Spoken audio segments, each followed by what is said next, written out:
dans ce journal.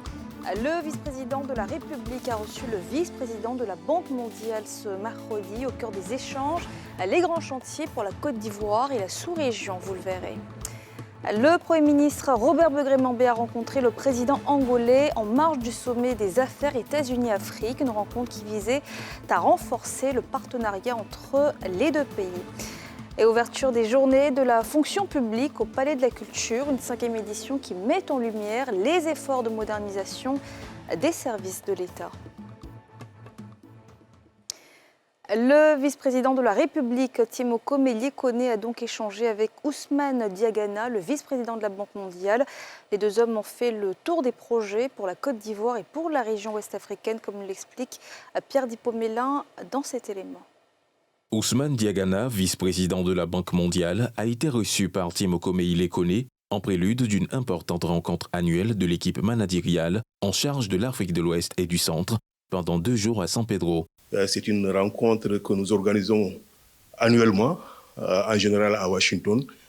Cette fois-ci, nous la faisons sur le terrain, en Côte d'Ivoire, avec comme objectif de nous projeter pour les années à venir en termes d'accompagnement de la Banque mondiale pour les pays de l'Afrique de l'Ouest et du Centre, dans un contexte d'incertitude sur le plan mondial, y compris la décision prise par certains partenaires de réduire leur financement de l'aide au développement, mais également dans un contexte de risque, notamment sur le plan sécuritaire dans la sous-région de l'Afrique de l'Ouest et du Centre. Les deux hommes ont également évoqué la question de l'intégration économique régionale, essentielle au développement, ainsi que le partenariat entre la Banque mondiale et la Côte d'Ivoire, dont le portefeuille actuel est de 5 milliards de dollars US. À Luanda, les relations entre la Côte d'Ivoire et l'Angola prennent un nouvel élan. Le Premier ministre Robert Begré-Mambé a rencontré le président angolais en marge du sommet des affaires États-Unis-Afrique, une rencontre qui visait à renforcer le partenariat entre les deux pays. Plus de précisions avec Pierre Dipomélin. Le renforcement du partenariat ivoiro-angolais au cœur de l'audience accordée au Premier ministre ivoirien Robert Begré-Mambé par le président angolais João Lourenço en marge du sommet des affaires États-Unis-Afrique. Il a été question de diversifier et intensifier les échanges commerciaux entre les deux pays et plus largement tirer un meilleur profit de la ZLECAf, la zone de libre-échange continentale africaine. On a particulièrement insisté sur les accords de coopération qui ont été signés et la grande commission ivoiro-angolaise qui a fait déjà sa première grande réunion. Ce faisant, nous allons mettre en application la MOS, la ZLECAf, qui est le commerce intra-africain. Et nos deux pays se sont engagés sur la voie d'une coopération renforcée afin de servir de locomotive entre les deux grandes régions africaines, l'Afrique centrale et l'Afrique de l'Ouest. Le sommet des affaires États-Unis-Afrique a refermé ses portes ce 25 juin. Il a réuni plus de 1500 participants, incluant des chefs d'État et de gouvernement, des hauts responsables du gouvernement américain, ainsi que des dirigeants d'entreprises américaines et africaines. Et toujours dans la capitale angolaise, le Premier ministre a également assisté à la signature d'un accord dans le domaine du transport aérien. À partir du mois d'août prochain, des vols directs relieront Abidjan à Luanda, une avancée pour faciliter les échanges entre les deux capitales. On en sait plus avec Pierre Dipomélin. Dès le mois d'août, il sera possible de rallier Luanda, la capitale angolaise, par un vol direct. C'est le sens de cette signature d'accord entre les deux parties, en marge du sommet des affaires États-Unis-Afrique. Le Premier ministre ivoirien Robert Begré-Mambé a dit toute sa satisfaction. Cette signature est la manifestation de la volonté de nos deux présidents qui se sont engagés à offrir à nos deux pays un cadre de coopération efficace, opérationnel et dynamique. Pour le chef du gouvernement ivoirien, cette signature ouvre les perspectives des échanges commerciaux solides et engage la poursuite de la coopération par des actions concrètes en attendant que celle-ci ouvre des échanges solides dans tous les domaines d'activité économique. Nos opérateurs du secteur privé ont là une opportunité d'amplifier leur correspondance avec la Côte d'Ivoire et avec l'Angola. Nous posons ainsi les prémices de la ZLECAf. C'est donc une fierté pour les Angolais et les Ivoiriens d'offrir à leur population cette belle liaison aérienne. Le ministre des Transports de l'Angola, Ricardo Viegas d'Abreu, s'est lui aussi réjoui de l'avènement de cet accord qui, selon lui, va booster les échanges entre les deux peuples. Les signataires ont été le ministre du Commerce et de l'Industrie Souleymane Diarrasoba pour la Côte d'Ivoire et le ministre des Relations extérieures, Antonio Tete, pour l'Angola. Retour en Côte d'Ivoire où depuis ce mercredi, le Palais de la Culture accueille la 5e édition des Journées de la fonction publique. L'événement réunit acteurs et partenaires avec un focus cette année sur les actions de modernisation et de transformation des services publics, comme nous le montre Tim Danger et Kimo Eric dans ce reportage. La fonction publique se dévoile aux usagers clients dans les locaux du Palais de la Culture d'Abidjan-Trècheville. Sur les lieux, des stands d'acteurs et partenaires ouverts. En retrait, d'autres réunis pour la conférence inaugurale, avec pour orateur le ministre directeur de cabinet du vice-président de la République. Une communication qui met en épingle les actions de modernisation et de transformation du service public sous le leadership de la ministre d'État, Anne Ouloto, et dédiée à améliorer la qualité des prestations offertes aux usagers clients, ce dans la vision du chef de l'exécutif du pays, Alassane Ouattara. Il veut une administration exemplaire et cela nous engage tous à être les acteurs de la poursuite, l'approfondissement de cette modernisation et mission que Madame le ministre d'État assume à merveille et avec bonheur dans son rôle de leadership.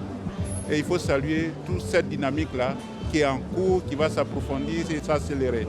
Bien avant, la ministre d'État Anne Ouloto se réjouissait des acquis en matière de qualité du service public, mais insistait sur la nécessité de garder le cap de la rigueur, de l'exemplarité et de la responsabilité. Le directeur général de la fonction publique faisait un plaidoyer dans ce sens. Le plus difficile va commencer. Entendons les observations, entendons les critiques et remettons-nous au travail avec l'ensemble des fonctionnaires de notre administration. Sans complexe, sans état d'âme, allons vers les autres parce que le service public, c'est l'affaire de tous. Aujourd'hui, plus que jamais, il nous faut désormais maintenir le cap, continuer la mise en œuvre des réformes et inspirer chaque jour les fonctionnaires et agents de l'État à faire mieux et à viser l'excellence ainsi que la qualité dans la délivrance du service public. Une visite de stands d'acteurs et de partenaires de l'administration publique a meublé l'ouverture de la 5e édition des Journées de la fonction publique sur le thème « Bilan et perspectives des actions de transformation du service public ». Cette édition s'achève dimanche prochain par la remise des prix d'excellence des meilleurs fonctionnaires et agents de l'État. Comment rendre les marchés financiers ouest-africains plus efficaces? C'est la question posée par le dépositaire central des titres de l'UEMOA. L'Union veut raccourcir les délais de règlement des opérations boursières, aujourd'hui en moyenne de 3 jours. Une ambition exprimée au cours d'un petit déjeuner de presse ce mercredi à Abidjan. Les détails avec Nadja Ejar et Cheikh Bleu. Réduire les risques de contrepartie, permettre l'automatisation des processus opérationnels pour un cycle de règlement plus rapide des investissements sur le marché des actions, c'est l'objectif du dépositaire central Banque de règlement de l'Afrique de l'Ouest. L'Institut veut passer du jour plus 3 au paiement en temps réel. Si vous êtes dans un mode J+5, quelqu'un doit attendre 5 jours pour avoir sa liquidité. Quand vous passez à J+3, il attend moins de temps pour recevoir sa liquidité. Donc, vous contribuez quelque part à booster la liquidité du marché boursier. L'inspiration ou le besoin vient des investisseurs qui ont cette envie d'investir, de réinvestir, mais qui sont handicapés du fait des cycles de règlement trop longs. Des délais plus courts qui comportent certains risques que s'évertuent à prévenir le DCBR. Quand vous êtes en J+3, vous pouvez gérer. Mais quand vous êtes en J+2, les délais sont plus courts. Bon. Ce qu'on a fait pour pallier à ce risque-là, on a introduit une règle qui va certainement sortir bientôt, c'est les confirmations tardives ou les règlements tardifs. C'est une pratique de marché. C'est pour ne pas pénaliser les investisseurs. Créé en 1996, le DCBR est une société anonyme avec une mission de service public de codification pour l'UEMOA et de centralisation des opérations. L'actualité, c'est aussi le secteur minier qui met le cap sur l'innovation pour dynamiser le secteur. Le groupement professionnel des miniers de Côte d'Ivoire a présenté le 5e numéro de son magazine Aux Mines, une série entièrement consacrée au forage minage avec un focus sur les enjeux technologiques et les perspectives d'avenir pour le pays. Les précisions de Faltia Koulibaly et de Zécré Joseph.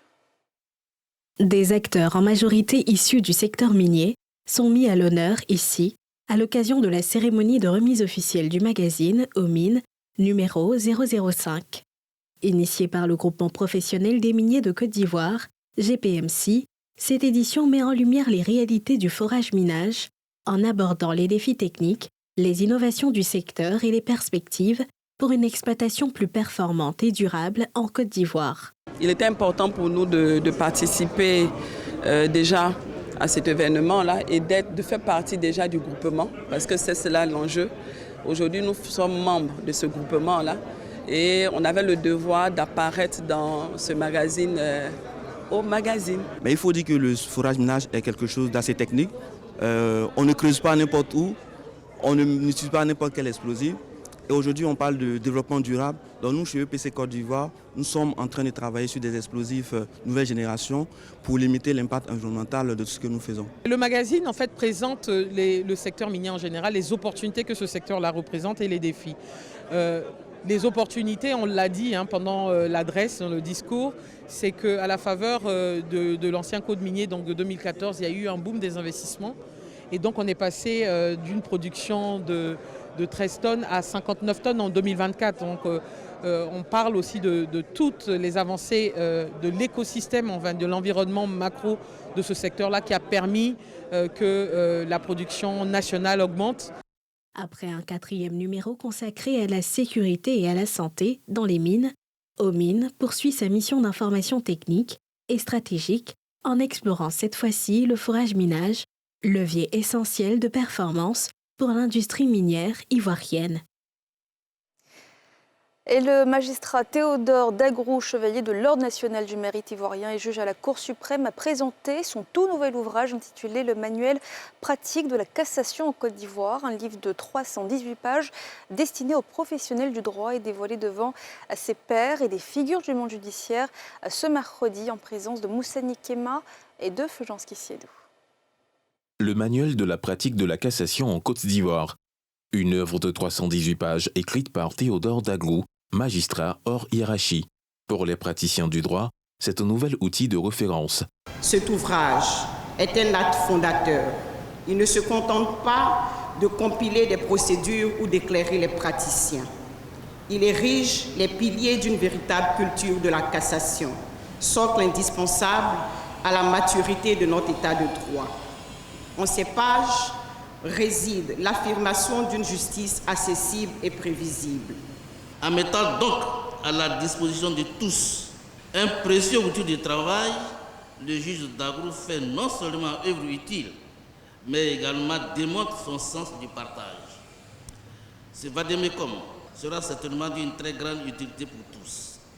C'est donc une initiative que nous encourageons fortement.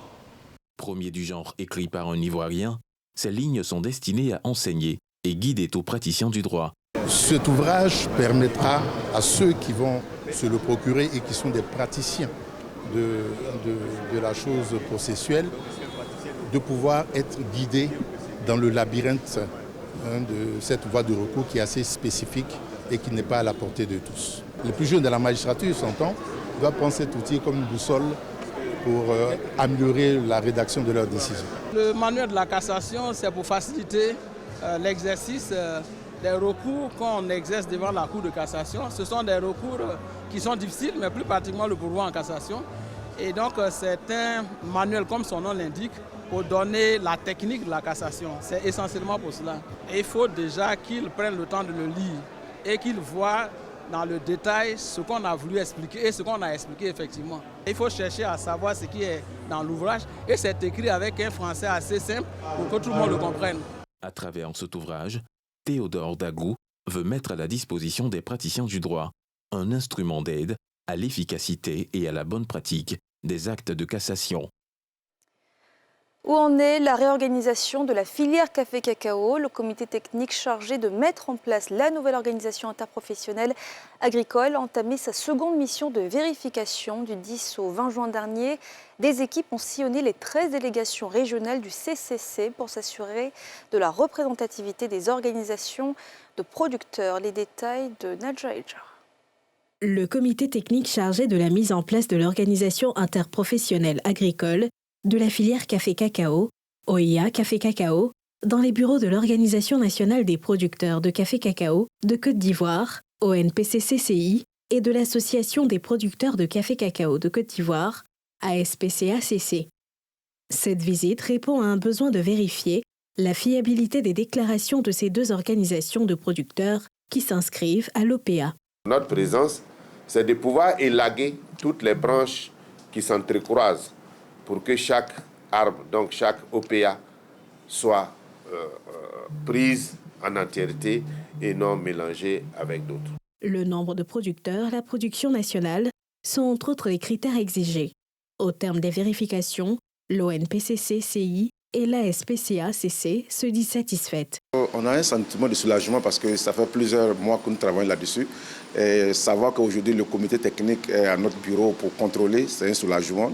Nous avons estimé que nous répondons aux critères, c'est-à-dire 15% du nombre de producteurs et 15% de la production nationale. C'est sur la base d'un travail bien fait et nous l'avons démontré avec des documents tangibles. Nous avons démontré avec les fiches d'adhésion, nous les avons démontré avec les reçus de paiement de droits d'adhésion, nous les avons démontrés avec les registres de membres. Au cours de ces rencontres de travail, les organisations de producteurs ont émis le vœu d'une OIA inclusive pour une amélioration de leurs conditions. Cette mission de contrôle fait suite à une première vérification en mai 2024 des données fournies par 86 OPA de producteurs. Et voilà, ça y est, c'est la fin de ce journal. Merci de l'avoir suivi. Retrouvez demain Alassane Drabo et bonne soirée à toutes et à tous.